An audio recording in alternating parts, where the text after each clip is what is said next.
वीरांगना महारानी अवंतीबाई लोधी की जयंती एवं सामाजिक मिलन समारोह का हुआ आयोजन। लोधी क्षत्रिय महासभा खैरलांजी द्वारा 1857 के स्वाधीनता संग्राम की महानायिका, साहस, शौर्य व नारी सशक्तिकरण की मूर्ति वीरांगना अवंतीबाई लोधी की जयंती बड़े ही धूमधाम के साथ सामाजिक लोगों के द्वारा मनाई गई। वहीं कार्यक्रम स्थल दमाहे लॉन से वीरांगना अवंतीबाई की प्रतिमा स्थल तक भव्य आकर्षक झांकियों के साथ रैली निकाली गई एवं वीरांगना अवंतीबाई की प्रतिमा की पूजा कर रैली अम्बेडकर चौक पहुंची, जहां डॉक्टर बाबा साहेब अम्बेडकर की प्रतिमा की पूजा अर्चना कर रैली दमाहे लॉन पहुंची एवं रैली के पश्चात दमाहे लॉन में मंच कार्यक्रम आयोजित किए गए हैं। वहीं कार्यक्रम में प्रतिभावान छात्र छात्राओं को सम्मानित किया गया। इस कार्यक्रम के मुख्य अतिथि श्रीमती अनुभा मुंजारे प्रमुख अतिथि के रूप में, कार्यक्रम के अध्यक्ष डॉक्टर अशोक लीलहारे, अध्यक्ष जिला लोधी महासभा राकेश बनोटे, लोधी महासभा ब्लॉक अध्यक्ष, आयोजक समिति अध्यक्ष मिथिलेश नकपुरे, अजब सिंह करबगा, योगेश सुलकिया, सेगम नकपुरे, राहुल दमाहे, मुकेश दमाहे एवं समस्त अतिथियों का भव्य स्वागत किया गया है। वहीं संतोष ठकरेले द्वारा अमर शहीद वीरांगना रानी अवंतीबाई के गीतों से सभी का मन मोह लिया गया। साथ ही अतिथियों के द्वारा लोधी समाज के छात्र छात्राओं को सामाजिक, राजनैतिक व शैक्षिक क्षेत्र में आगे बढ़ने का आह्वान किया गया है। पहला शब्द के लिए खैरलांजी से अनिल कातरी की रिपोर्ट। मैं अकेले नहीं, हम सब चाहेंगे कि महारानी अवंतीबाई की जयंती सब लोग मिलकर मनाएं, सर्व समाज के लोग मनाएं। अब एक बात मैं आपको कहना चाहूंगी, कुछ छोटे छोटे उदाहरण मैं रखना चाहूंगी। आप राष्ट्रपिता महात्मा गांधी को जानते हैं, हर कोई जानता है। राष्ट्रपिता महात्मा गांधी किस समाज के थे? गुजराती ब्राह्मण थे। वो गुजरात से थे, गुजराती ब्राह्मण समाज में उन्होंने जन्म लिया था, लेकिन वो पूरे भारत देश का बच्चा बच्चा उनको राष्ट्रपिता कहता है ना, कि सब गुजरात के लोग कहेंगे, हम सब कहते हैं, क्योंकि राष्ट्रपिता महात्मा गांधी ने जो दिशा हमको दिखाई, जो राह हमको दिखाई, अहिंसा परम धर्म का जो नारा उन्होंने दिया और देश की आजादी के लिए उन्होंने अहिंसा के रास्ते पर चलकर जो आवाज उठाई, इसलिए वो हम सब के लिए पूजनीय है। इसलिए 2 अक्टूबर गांधी जयंती को सभी लोग मनाते हैं। हर स्कूल में लड्डू बंटते हैं, हर स्कूल में बच्चों को भारत माता के गीत सुनाए जाते हैं और गीत गाने को कहा जाता है। ये सोचिए, शहीद चंद्रशेखर आजाद, जिन्होंने जिनका नारा था आजाद हूँ आजादी रहूंगा और आजाद किया हूँ आजादी मरूंगा। शहीद चंद्रशेखर आजाद का सरनेम क्या था पता है आपको? उनका सरनेम था पांडे। और शहीद चंद्रशेखर आजाद एक कुलीन ब्राह्मण परिवार में पैदा हुए थे, लेकिन उन्होंने देश की आजादी की लड़ाई लड़ी थी और अपने नाम के आगे उन्होंने सरनेम भी नहीं रखा, कभी आजाद लिखते थे, चंद्रशेखर आजाद।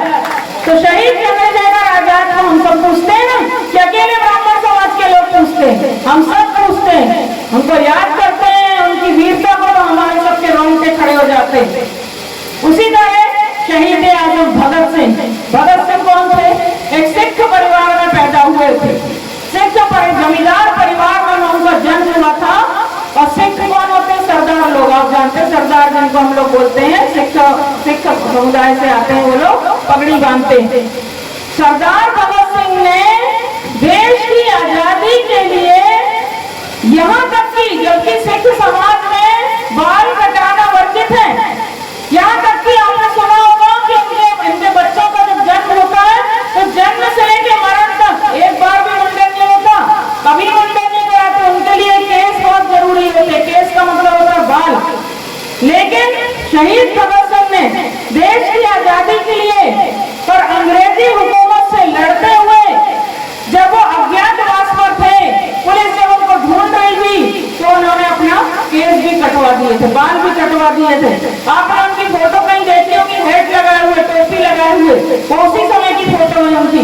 तो ऐसे भी वो सिख समुदाय के लोगों के पूजनीय नहीं है, सिर्फ हम पूरे देशवासियों के लिए सरदार भगत सिंह पूजनीय थे, हैं और हमेशा रहेंगे।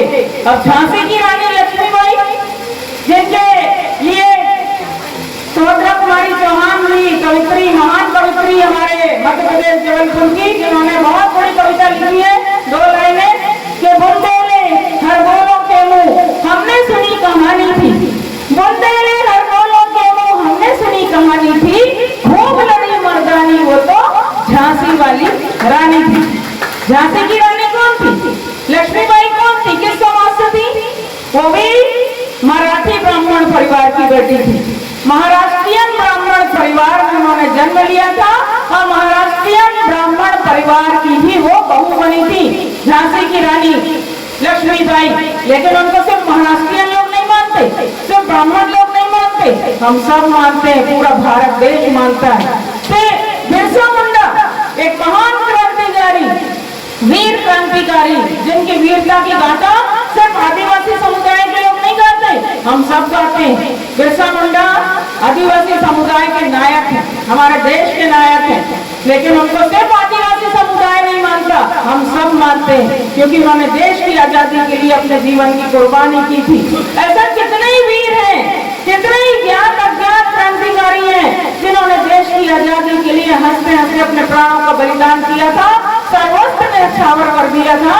तो उन सबको हमको नमन हम करते हैं इस मंच के माध्यम से, और यही कहना चाहेंगे कि महारानी अवंतीबाई को सिर्फ अपने जाति समाज के दायरे में हमको सीमित नहीं करना है। उनकी वीरता को, उनकी बहादुरी को, उनके हौसले को, उनके हिम्मत को, उनके जज्बे को हमको जन जन तक ले जाना है। छोटे से 2-3 बात और मैं कहूंगी। रानी अवंतीबाई का जैसे इतिहास की यहाँ पर बात हुई, भैया ने